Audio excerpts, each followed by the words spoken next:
अमरावती विमानतळाचं थोड्याच वेळात लोकार्पण पार पडेल। मुख्यमंत्र्यांच्या हस्ते या विमानतळाचं लोकार्पण पार पडणार आहे।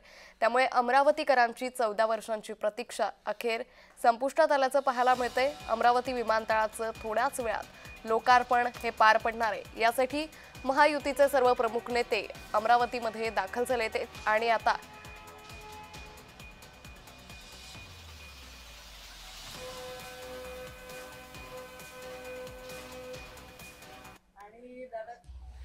कमिंग टू अमरावती एअरपोर्ट आणि दादाच्या हातून आज इनॉग्रेशन आपण करत आहे एअरपोर्टचं आणि सगळे अमरावतीकरांची स्वप्न होतं की एअरपोर्ट ऍक्च्युली 20 वर्ष झाले दादा, पण 2014 नंतर आपण टेक ऑफ आज करणार आहे इथून मुंबईवरनं। सो थँक्यू दादा, थँक्यू सो मच साहेब।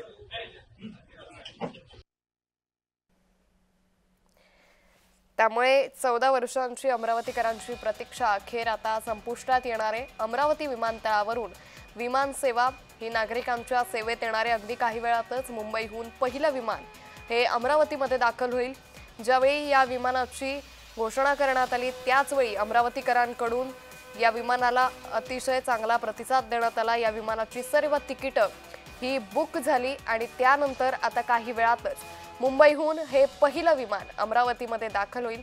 या ठिकाणी अमरावतीकरांनी मोठ्या पद्धतीने या ठिकाणी जय्यत तयारी करण्यात आल्याचं पाहायला मिळतंय। एअरलाइन्स एअर कंपनीचं हे पहिलं विमान मुंबईवरून अमरावतीत दाखल होईल।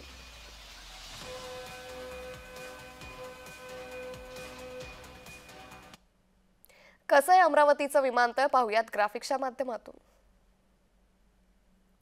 या विमानतळावरून ATR 72 हेच विमान उड्डाण घेऊ शकते।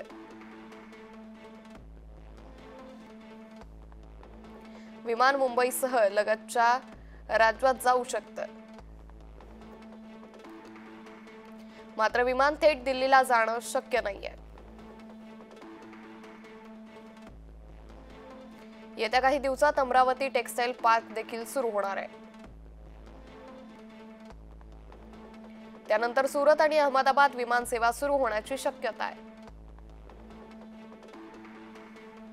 विमानतळ परिसरात एअर इंडियाचं सर्वात मोठं फ्लाइंग ट्रेनिंग सेंटर आहे।